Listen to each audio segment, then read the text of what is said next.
Early on in Earth's history, most of the land was all combined into this supercontinent called Pangaea. But over time, that continent broke apart into two major groups, Gondwana and Laurasia. Well, there were dinosaurs that at one point living in Gondwana that could walk around from what are now separate continents. Stick around for a moment. I'm going to tell you about one of those dinosaurs that I think you'll find pretty fascinating. Welcome to Dinosaur George Kids, a show for anyone who loves dinosaurs. Dinosaur George has studied paleontology for over 50 years and has performed live to over 4 million students across the world. So sit back and enjoy today's show. Now, here's Dinosaur George.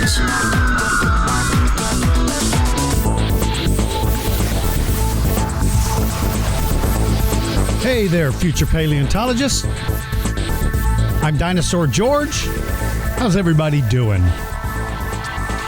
This is podcast episode number 105. And today we're focusing on a very unusual dinosaur that made its way probably from what is now South America to Australia. That sounds weird, right? But that may have been what happened. See, at one time, all of the land masses on Earth were combined into this one giant supercontinent called Pangaea. But over time, Pangaea began to break apart into two major groups, Gondwana and Laurasia.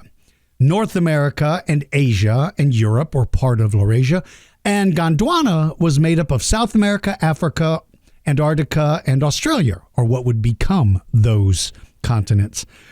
About 66 to 23 million years ago, that continent, Gondwana, began to break apart into what is now those areas I spoke about. South America, Africa, Australia, and Antarctica are no longer connected. But as they broke apart, well, the dinosaurs that used to be able to walk from one continent to another were carried apart. They were separated. So we now find dinosaurs in South America that are very, very similar to dinosaurs in Australia. How did that happen? Because of continental drift, because the land masses are moving. They're moving today. The land we stand on is slowly moving around the Earth's crust. So that's still happening. But what happened was the dinosaurs that used to be able to walk around. Think about this. Think about it like this.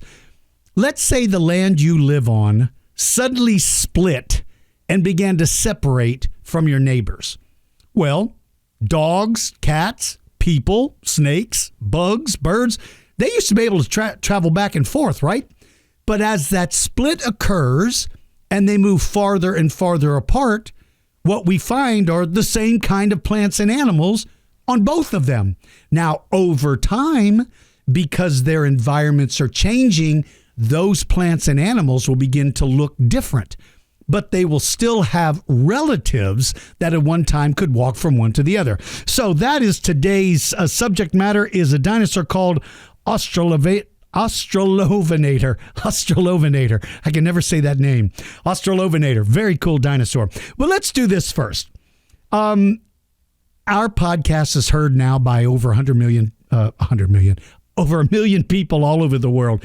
And I wanted to list the top 10 countries where we're heard and then list the top 10 cities. And you might be surprised about the top 10 cities.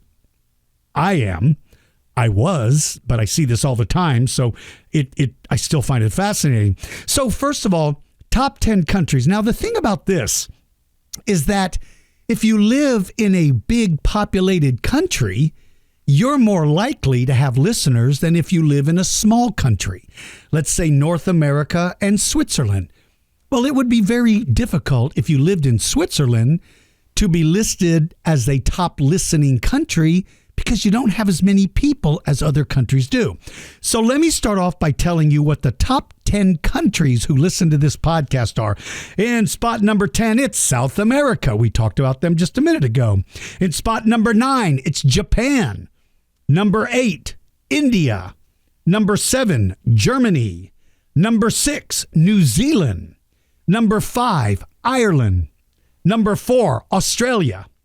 Number 3, Canada. Number 2, the United Kingdom. And number 1, the United States. So those are the top 10 countries. Now let's look at the top 10 cities. This is kind of cool. In spot number 10 as of today, Georgetown, Kentucky. Georgetown, Kentucky. I don't know what happened in Kentucky, but whatever it was, I'll tell you what usually happens. A young person might go to a school and tell all of his or her classmates about the podcast, and they all go home and listen, and then they tell their friends and their families, and suddenly an entire city just explodes with listeners. But whatever the case is, thank you, Georgetown, Kentucky. At number 9, Houston, Texas. I live in Texas. I'm glad there's a Texas city on the top 10 list.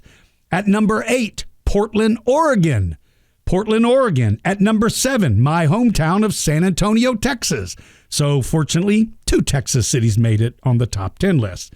Now, number 6, Brisbane, Queensland. Brisbane. That's cool. At number 5, Perth in Western Australia. At number 4, Calgary in Alberta, Canada. At number 3, Seattle, Washington. Number 2, Melbourne, Victoria, Australia. Amazing. And the number 1 city in the world that listens to me is, drumroll please. That was a pretty lousy drumroll, wasn't it? It's the best I can do. Sydney, New South Wales. How insane is that? So what's really cool about today's conversation or today's feature creature is Australovenator, and that comes from the place where I have some of the top listeners in the world. Thank you all so very much. My intention is to one day travel to New Zealand and Australia, and when I come, we're going to have a big meet and greet where I can meet all of you who listen so much to the podcast. And thank you so very much for doing that. That's incredibly cool. All right. For those of you that live in or around San Antonio, Texas, on June the 8th and 9th, July the 6th and 7th, and August 17th and 18th in the year 2024, I will be speaking live at the San Antonio Zoo at 11 a.m. each one of those days. If you live here or if you plan on visiting here, please try to make it when I'm there so you can sit in on a live show and we can interact. Also, I'm going to be in my store and museum located in San Antonio. It's located in a place called Traders Village, which is this giant outdoor market, but we have a building there. And we have a museum with a lot of really cool stuff. It's the only place I know of, at least in Texas, where you can see a Giganotosaurus skull, a Spinosaurus skull, a Saurophaganax skull, 3 Tyrannosaurus rexes, a Carnotaurus, what else is there? Dilophosaurus, Utah raptor, mammoth skull, ceratopsians, really cool ceratopsians like Cosmoceratops, Diabloceratops, and Cochiloceratops. There's ancient mammals, the skull of a giant longhorn bison called Bison latifrons. There's the Irish elk skull. There's a set of jaws from a megalodon. This museum really has, I think, at least in San Antonio, has the widest variety of things you can come see. And we also have a big store there with the gift shop, and it's got crystals and minerals and fossils and toys and T-shirts and all the cool stuff that you would think. So I hope you'll consider coming out to visit me there this summer. I'm going to try to be there as often as I can. And to get complete details about my store and museum, and by the way, there's no admission fee. It's completely free to come in. Go to dinosaurgeorge.com, click on the Visit Our Museum page, and it will get you there. Now, let's talk about today's feature creature. It's time for our Feature Creature segment. If you would like to suggest a creature, go to the Dinosaur George Kids podcast page at dinosaurgeorge.com or post your suggestion on the Dinosaur George Kids Facebook group page. Now, here is your Feature Creature.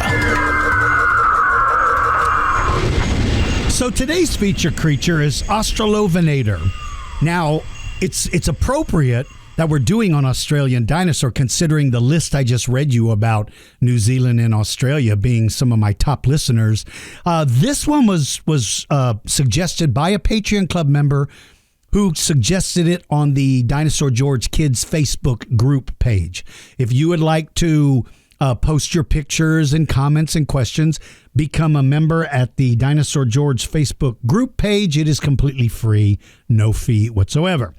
So Australovenator is the genus name. All animals have a first and last name, same with dinosaurs. Their genus name is their first name, and their species name is their last name. So its first name is Australovenator, and its last name is wintonensis. Wintonensis. That's its last name. By the way, if you ever write down the name of a dinosaur with its genus and species name, the genus name, the first name, always starts with a capital letter, an uppercase letter. But the species name is always lowercase. So if you ever write Tyrannosaurus Rex, make sure to, with the word Rex, you only use lowercase letters for the word Rex, R-E-X. It does not have a capital R, it's a lowercase. Tyrannosaurus starts with an uppercase T. So this is a carnivore. It is a bipedal animal, meaning it only walks on its two hind legs. It is not capable of crawling around on all fours because its arms aren't designed to carry that kind of weight. It lived in the late Cretaceous, which was about 95 million years ago, and it was found near the city of Winton, Australia, hence its last name, Wintonensis. The names mean things in English. Usually dinosaur names are given in Greek or Latin. So the word Australovenator means southern hunter. That's what those words mean. Tyrannosaurus Rex means tyrant lizard king. Brachiosaurus means arm lizard. Triceratops in English means three-horned face. Those names are written and named in Latin, which is a different language than probably what many of you speak. And so that's why they sound weird. So it was found near Winton in Australia. This would be, I would consider this to be a mid-sized carnivore. It's 6 meters long, that's 20 feet, and it weighs 500 kilograms, that's 1,100 pounds. It's not a tiny animal by any stretch, but I'm trying to think of a good example. It's probably about the size of most large pickup trucks. I guess that's about as close as I can get to the size. It was discovered in 2006, but described in 2009. If you are new to this podcast, and by the way, this podcast will appear on YouTube. If you would rather watch the podcast, you're free to do that as well. If you do watch it on YouTube, or if you are watching this on YouTube, please give it a like and subscribe because that helps the channel grow. So if you're new to this, describing and discovered are two different things. So let me explain them. Discovered means that's when it was found. It was discovered in the year 2006. That's when the first bones were discovered. But to be described, what that means is when you find bones, if it turns out that the bones you find are from a new species, then you have to describe it. That means you write a scientific paper. That involves a lot of work.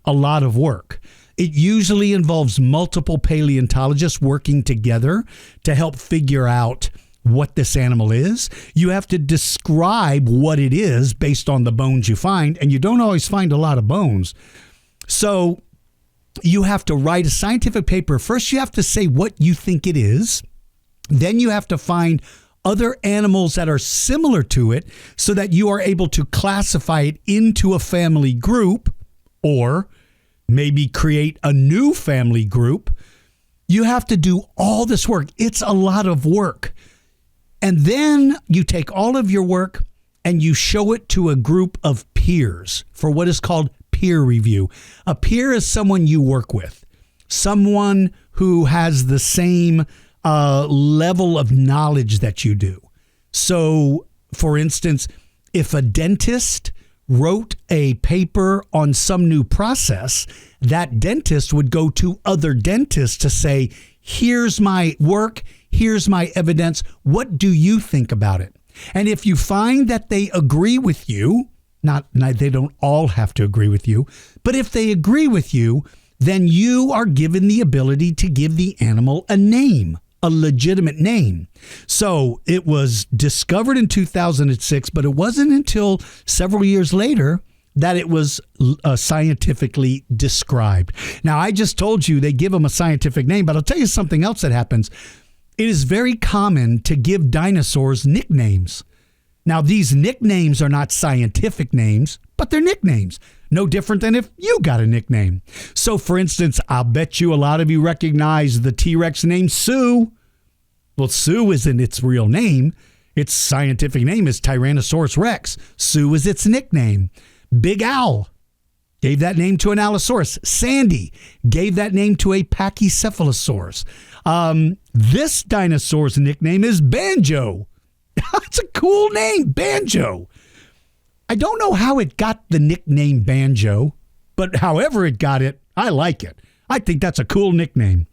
What's really interesting about this dinosaur is when they found it, its bones were sort of mixed up amongst sauropod bones.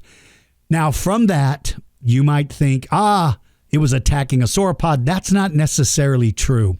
When a paleontologist looks at fossils, it's like looking at a crime scene, and you got to figure it out. How did that dinosaur get mixed up with the bones of a sauropod? They had to be fighting, right? No. One of the most common ways that you become a fossil is you get buried in something. Usually it's mud, and that usually happens during a flood.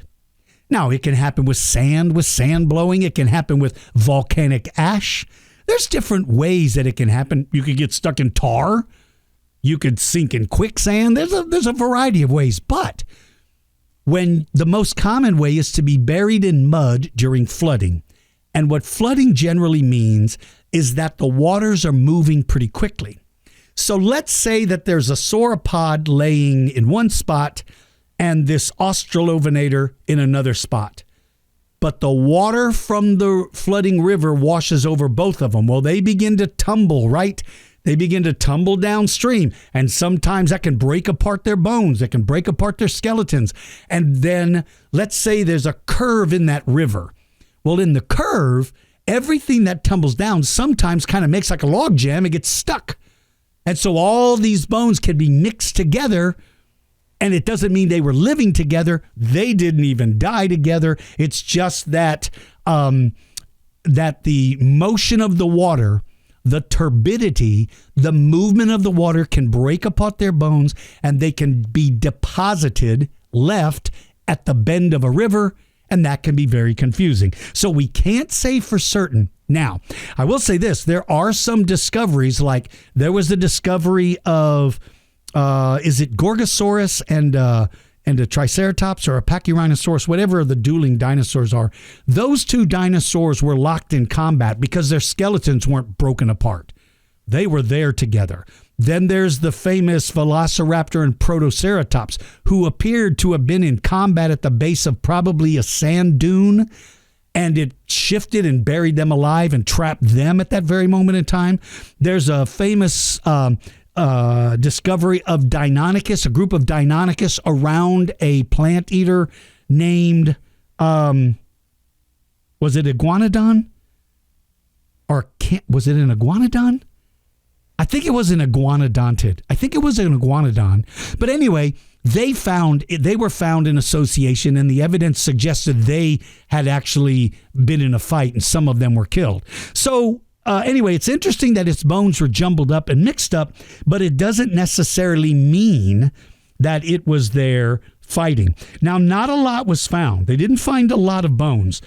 They found the left dentary, that's its lower jaw. They found some teeth, partial forelimbs and hind limbs. Those are fancy words for some of the arm, some of the leg. A partial right ilium. The ilium is one of the bones that makes up the hip. They found a couple of ribs, and they found these bones called gastralia. Gastralia, those are bones that go right down the center of the chest. They kind of form like a little basket where the ribs come together, and those bones are kind of down the center of the chest. Sometimes when you go to museums, you see some skeletons have those and other skeletons don't. But those gastralia, we call them belly ribs. They found some of those, and those are pretty rare, by the way. So not having a lot of bones to go with can make identification difficult. Teeth is very helpful. Carnivore teeth are very different between all the species. You can kind of tell the difference between a species. Like if somebody shows me a Daspletosaurus tooth, an Albertosaurus tooth, and a Tyrannosaurus tooth, I can most of the time tell you the difference between them. Or like Allosaurus and Carcharodontosaurus, you can tell. Spinosaurus easily, you can tell its teeth. So from that, they were able to figure out what bones would have been missing and sort of fill it in. So for instance, you take the skeleton, you look at the bones and you figure out, what does this dinosaur, who is its closest relative? And then when you figure that out, you find out, well, do we have lots of bones from that dinosaur? Yeah, we do. Okay. Well, then if my bone is similar to that one, then it's a pretty safe bet that this one's skeleton looks like that one, and therefore I can fill in the missing bones. That's how I do it. That's how it's done. So by doing that, they were able to estimate its size, and then from its size, estimate its weight. Doesn't mean it's accurate. It's as accurate as you can be using science. You can't pick up a claw and go, this claw is big, therefore this dinosaur is 65 feet long. You have no evidence to support that. You don't even know what the claw belongs to. It may not even be a dinosaur. I met a guy one time who was trying to sell me a dinosaur claw that one of his friends found when he was in South Dakota. And he said, yeah, this is a dinosaur claw, and I think it's worth thousands and thousands of dollars. Would you buy it? I said, well, let me take a look at it. And I looked at it and I said, what you have here is a claw. It's a claw, but it's from a turtle. It's not from a dinosaur. This is a turtle claw. So when they found that claw, they easily said this belonged to a meat-eating dinosaur, and I think it was a raptor. Think about how wrong that is. Well, that's simply because they took a guess. But when somebody with some scientific background was able to see it, and somebody who has experience in fossils, I was able to look at it and say, this is from a turtle, because I've seen dozens of these. I found these attached to the foot, attached to the leg, attached to the shell of a prehistoric turtle. I know exactly what this is because I found it before and I've seen it. So you have to have science behind this. Well, in the case of Australovenator, they found enough of the bones and they were able to fill in the missing parts to sort of make a guess, an educated guess about what it was. But I made that sound pretty easy. But here's the problem. When they first found it, they thought it belonged to a dinosaur called Rapator. Rapator is another Australian carnivore, cool-looking dinosaur. It's not raptor, it's Rapator, R-A-P-A-T-O-R. Look up Rapator. Maybe I'll do a podcast episode on Rapator. But then they looked more closely at it. They said, now, you know what? I think it's really more closely like an Allosaurid. Okay. Then later they said, I think, somebody else looked at it and said, I think this is a Tyrannosaurid. So the problem with when you find only a few bones is how do you fit it into a group? Right now, I believe the latest information is it is considered a Megaraptorid, which is like Megaraptor. Megaraptor is a dinosaur from South America. So maybe, and it would make sense, right? Because remember, you used to be able to walk from South America to Australia. You could do that. You could walk across Antarctica. Antarctica wasn't a snow, ice-covered place during the late Cretaceous. So right now, they can't even say for certain which family it belongs to. So there's a lot of disagreement between paleontologists, but that's a good thing. I've said this in previous podcasts. When people start telling you that you have to agree with science, that is such an absurd word. What do you mean science?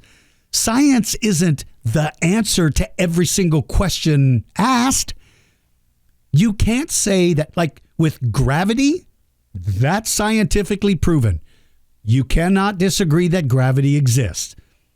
You can't disagree with the distance of the Earth to the moon because those kind of things are done. Those are answered questions. But it doesn't work like that with all other science. If it did, we would still be calling dinosaurs slow-moving, cold-blooded lizards, because that's what the first paleontologists thought. Imagine back then somebody walking up and saying, I don't think dinosaurs are big, slow-moving lizards. And imagine everybody screaming at them, you don't know what you're talking about. You're anti-science. You don't believe in science. You're proof. You don't understand science. And that person would have been right. And all those other people were wrong. So science isn't something you just embrace. It's not something you take immediately and you don't question. Science is about constantly finding corrections to errors made in the past based on limited evidence. What may happen one day is somebody, maybe one of my listeners in Australia, will find a complete skeleton. And when they do, then he or she may figure out, boy, we were totally wrong, you guys. It's none of the ones we thought, because now we have more evidence. Now we know what it is. So for right now, there is mystery about it simply because there's not a lot of evidence that was discovered. There just simply wasn't a lot of evidence that was discovered. And therefore, we cannot say with certainty what exactly this animal is or what family this animal belongs to. We cannot say with absolute certainty what it belongs to. There is one thing that is pretty cool that I kind of find is very cool, and that is that it's got, based on the fossils they found, it's got very flexible hands and arms. And what that means is having flexibility means that those arms are probably being used more. Like Tyrannosaurus Rex's arms are relatively stiff. Right? They're relatively stiff. They're not flexible. It's not able to do a lot. It cannot, what is called, manipulate them. It can't move them around as easily. But with this dinosaur, they could. And therefore, that then suggests that this dinosaur would have been able to, grasp its prey better, and therefore be able to bring it in closer to it. By the way, I just wanted to mention Kieran, I think it's Kieran, yes, Kieran, is the one who suggested we do this podcast. So Kieran, I just wanted you to know, I wanted to give you a shout out for being for doing that, which is really kind of cool. All right, so anyway, this dinosaur is medium sized. It's probably preying on things like juvenile sauropods, on small ankylosaurs, and on ornithopods. And these animals have been found both in Australia and South America. So more dinosaurs are found in South America because more area is available to find them. But when we find a dinosaur in South America, it's a pretty good bet that that same dinosaur may have made its way to what is now Australia before the continent began to break apart, before the ship sailed. They're like, everybody, Africa's leaving, Australia's leaving, Antarctica, not Antarctica. And all the dinosaurs in South America are like, we're going to be alone. We're not going to make it. And then North America and South America linked up, and we're like, woohoo, okay, party's back on, boys. Don't you love these scientific descriptions I give you all? So anyway, it's a very interesting dinosaur. If you are a member of our Dinosaur George Kids Facebook group page, I'd like for you to try to do some research on the bones that were found, and then you draw your version of what you think it looked like. All right, let's jump over. Speaking of that page, well, actually, you know what? Let me rest my voice for just a moment. Let me promote Patreon. I hate to promote these things all the time, but it's how we pay for all the work that we do. I have to pay for all this equipment. So if you would, I hope you would consider becoming a Patreon Club member. So this is for you. Become a member of the Dinosaur George Patreon Club and join the fun. We offer different club levels, each with their own set of benefits. Private lessons, new discoveries, behind-the-scene access, and much more are all part of being a club member. Visit dinosaurgeorge.com and sign up today.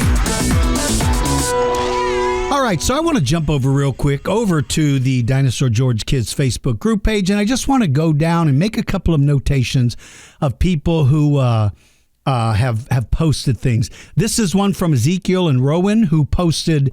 They're saving their money for a membership. That's very, very nice, and I hope you guys join. They posted a really neat book. I have seen this book before, and I absolutely love this book. I love it, and oh, how cool! This is so neat. This is a book that either their mom or dad had that they're sharing with their kids. What a brilliant thing. Books are so important. Listen, I love videos and I love movies and I love audio podcasts, and I'm glad you all listen and watch if you're watching on YouTube. But there is something very, very important about a book. Holding a book in your hand, turning the page, reading the books. I have a huge library of dinosaur books, some of which I had when I was 6 years old. So I'm so glad to see that you collect books, but that you also shared them with your family. Let's see. Let's take a look and see what this is. Hang on just a second. Let me unmute this and let me try this again. Ethocactosaurus, Spinosaurus. Hang on a second. Stegosaurus, Kentrosaurus, Ankylosaurus, Eupocephalus, Triceratops, Pachyrhinosaurus, Tyrannosaurus Rex, Albertosaurus, Ethocardontosaurus. Oh my gosh. Troodon, Velociraptor, Deinonychus, Dromaeosaurus. This is Stegosaurus, absolutely Kentrosaurus, Ankylosaurus. cool. This is very, very cool. I love that. One of our members posted really, really cool video.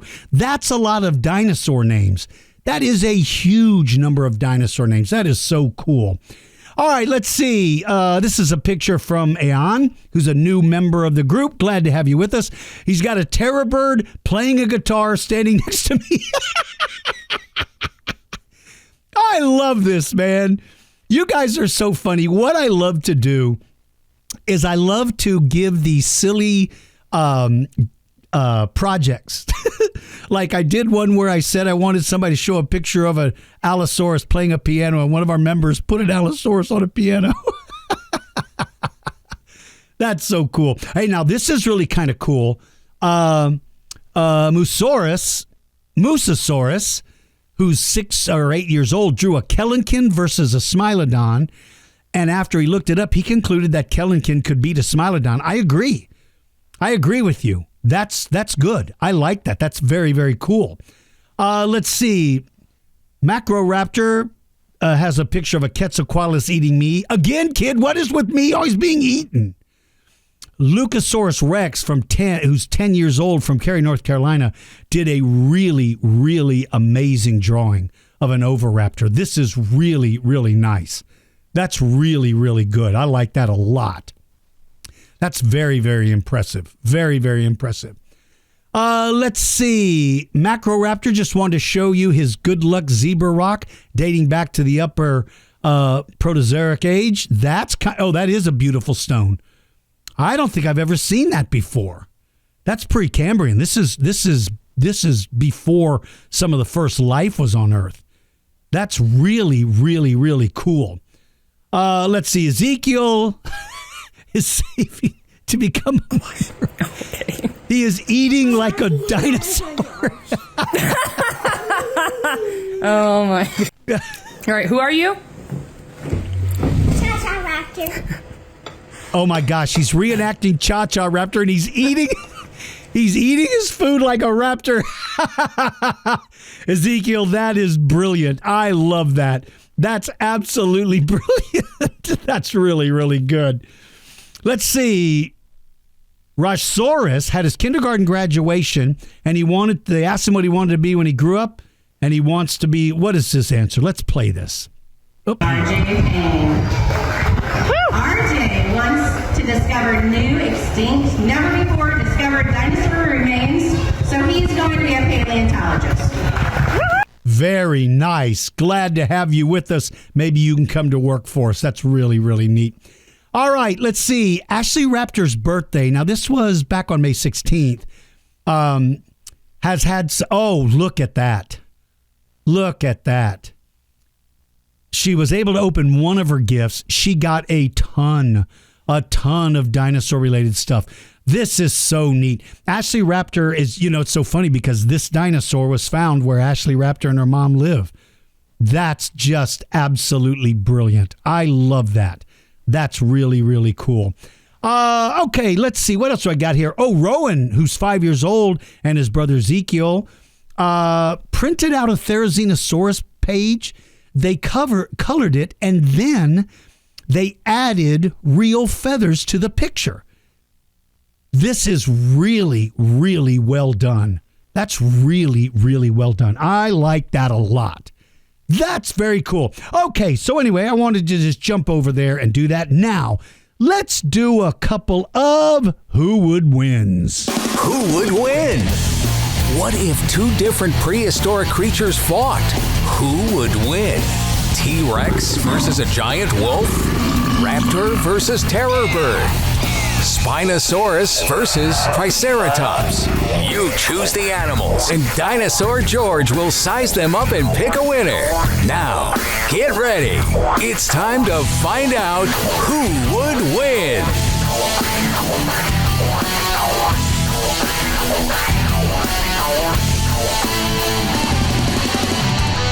All right, in order to submit a Who Would Win to be read on a podcast, you have to be a member of the T-Rex Club. But if you come out to the zoo to see me, or if you see me at the store, anyone can ask me a Who Would Win. So don't hesitate. If you walk up and you see me somewhere, you don't hesitate. You come up and ask me a Who Would Win. It doesn't matter if you're a member. It doesn't matter anything. When you see me in person, you absolutely can. But for the sake of this podcast, we only answer those that are submitted by T-Rex Club members. It's one of the benefits of being a member.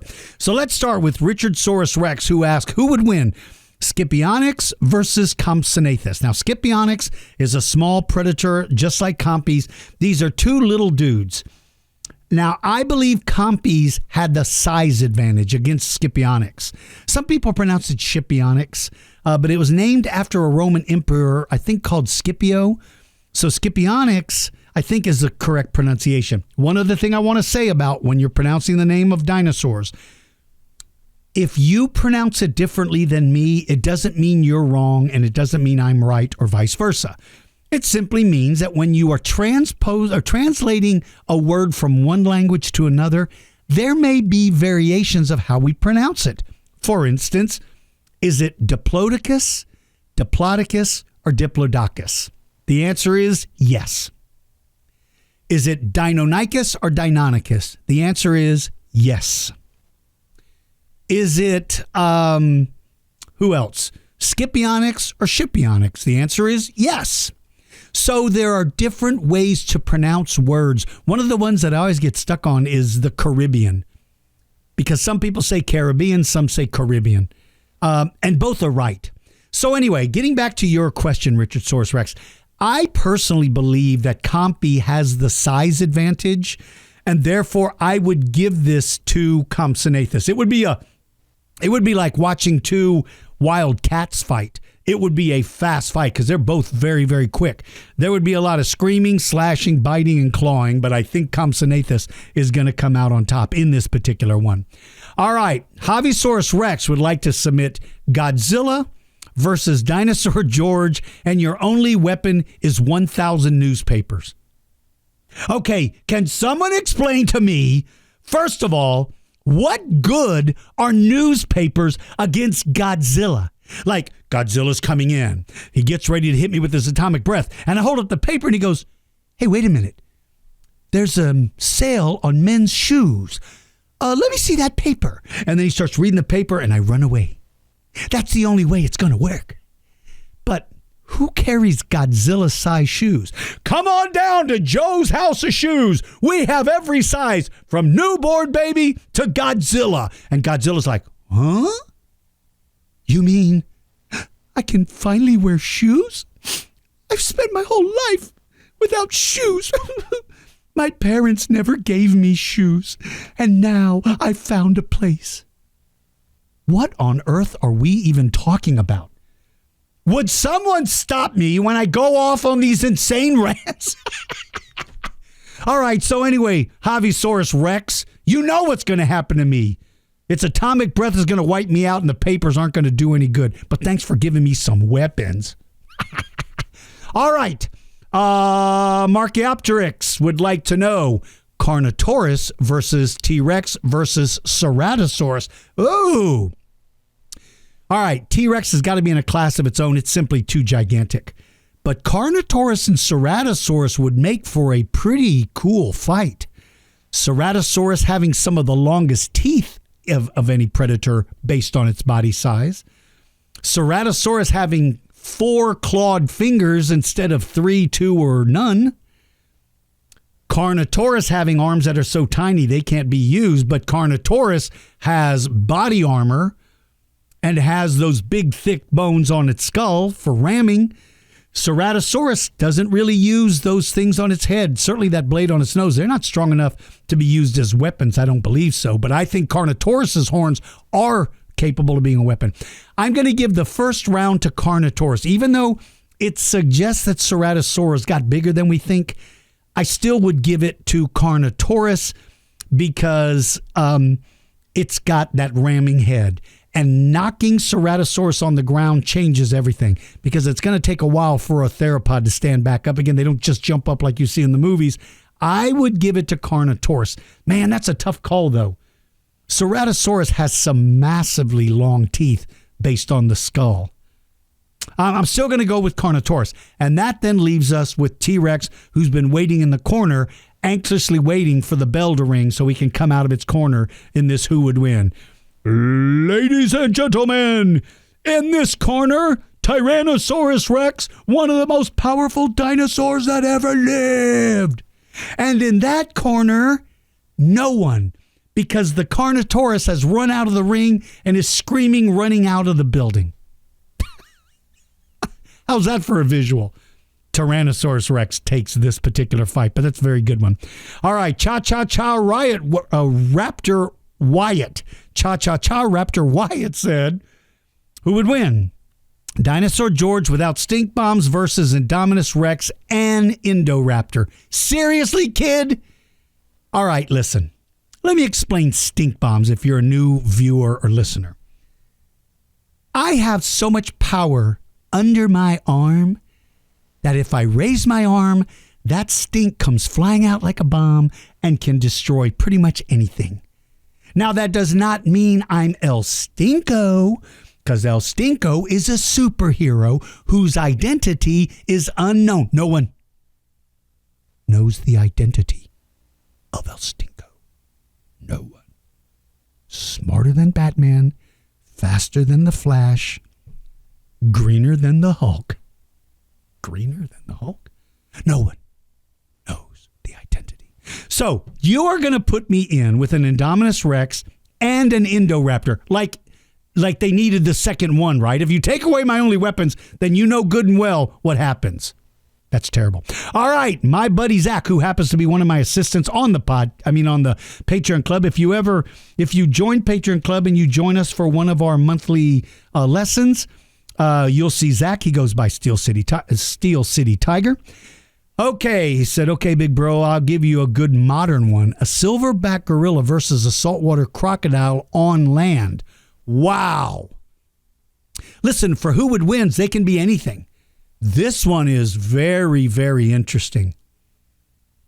Obviously, a silverback gorilla has a tremendous amount of strength, but a saltwater crocodile is a big dude. Now, holding its mouth shut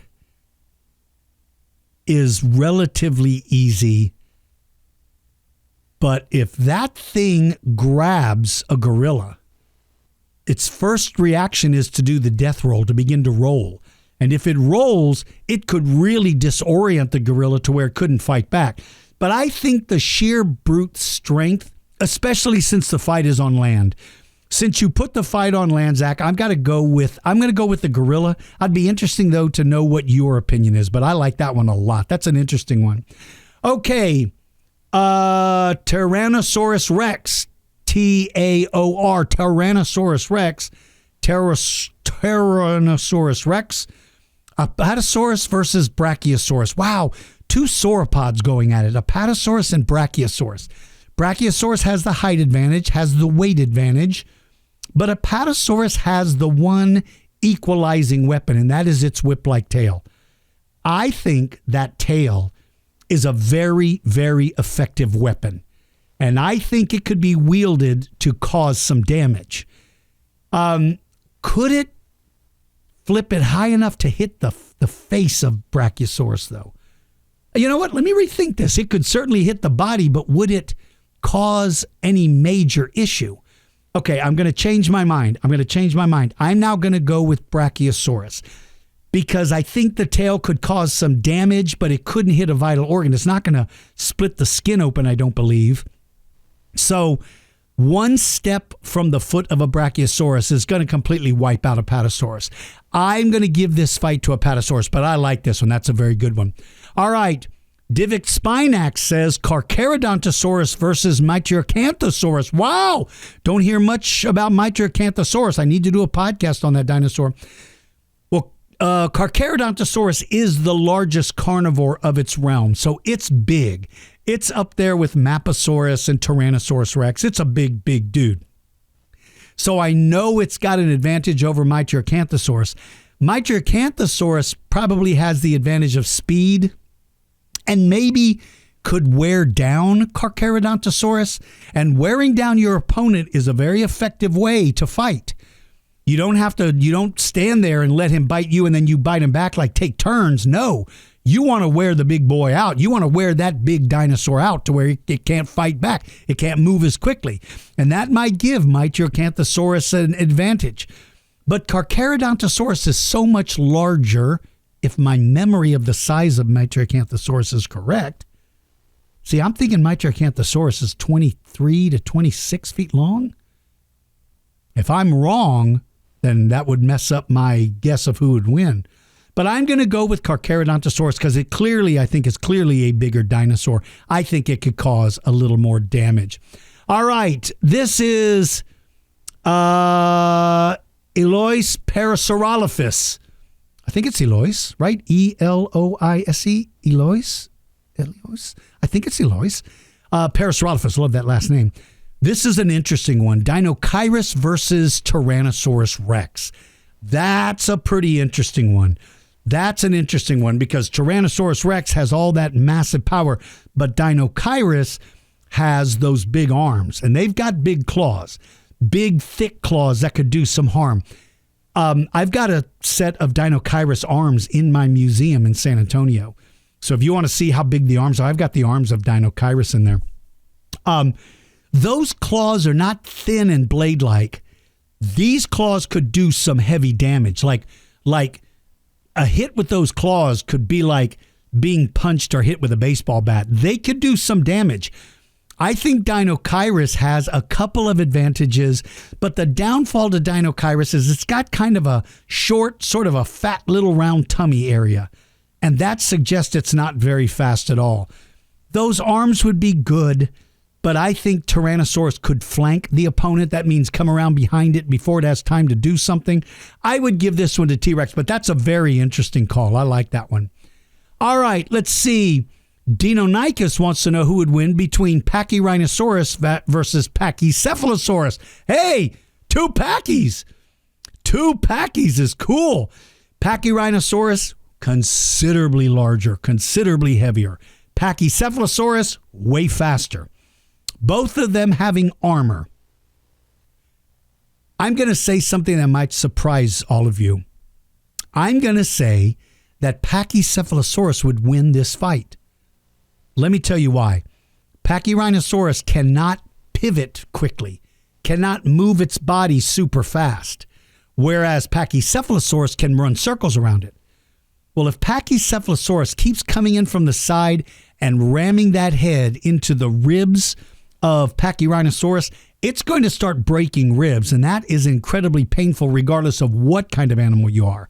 And then if those rib bones continue to be punched, they will start to go into the all the intestines and the organs, And that could cause a lot of problems. I'm going to actually give this one to Pachyrhinosaurus. Now, the reason why these two animals would be fighting was probably over food. But in my opinion, Deinonychus, I think Pachyrhinosaurus gives it up and leaves. Because it can never get in a shot because they have no protection on the side. They can't turn their head sideways because their head won't do that. I'm going to give that to Pachycephalosaurus. That's a very interesting one. I like that very much. Okay, this is from Macroraptor. Saurophaganax versus T-Rex, the size of a Spinosaurus, including the sail versus Spinosaurus from, including Spinosaurus. Okay, so let me get this straight. Saurophaganax versus T-Rex, that is the size of Spinosaurus, and it has the sail of a Spinosaurus versus a Spinosaurus. Saurophaganax is a Jurassic dinosaur. Not as bright, not as smart, not as effective. We can go ahead and say goodbye to that one.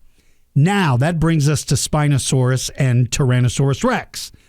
They're both the same size. They both have a sail. But the problem is, if the fight is on land, that sail is going to slow down Tyrannosaurus Rex, to tell you the truth. There's a lot of weight to that thing. But Tyrannosaurus Rex is going to win on land, especially if it's the same size. But if it's in the water, Tyrannosaurus Rex, being the size of a Spinosaurus, doesn't mean you can swim like a Spinosaurus. And Spinosaurus has all the advantages in the water. So I am going to give that one to a Spinosaurus if, in fact, the fight is in the water. And let's do one more. This one is from Leucocrocanthosaurus. Leucocrocanthosaurus.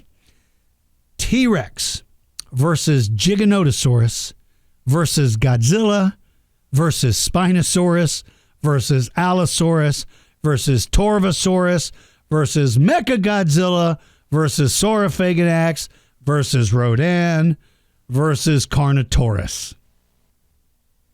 The answer is me. I win that fight. I wasn't on your list, but when I show up with my deadly underarms, none of these animals are gonna survive. So clearly, the winner in that battle is me, the one and only me. Hooray for me! Godzilla always wins. Always bet on Godzilla. All right, my friends, that is it for this podcast. I hope you've enjoyed yourself. Remember to be kind to everybody. Keep studying all the books you can. Buy books. Yes, internet is a very effective tool for research, but buy books. Add books to your library. It'll make you feel better about yourself. Be kind to your neighbors. Be kind to your friends. For those of you that are out of school, enjoy your summer. For those of you that are in school, wah, wah, wah. For those of you that homeschool year-round, wah, wah, wah. I'm joking. I love school. I love school. It's where you learn things. It's where I learned about dinosaurs. Have a great day, everybody. Thank you all so very much for listening. I'm going to continue to put out as many of these during the summer months as I can. So keep listening. Remember, if you follow us on YouTube, please like and subscribe and share with your friends if you have friends that like it as well. I'm trying to grow that channel as much as I can. Thank you all so very much, everybody. I will see you all soon. Be good. Thank you for listening to Dinosaur George Kids. Join the Dinosaur George Kids Facebook group, become a member of our Patreon club, and check out our website store for cool fossils, rocks, and crystals. Visit dinosaurgeorge.com for details. Until next time, keep digging for knowledge.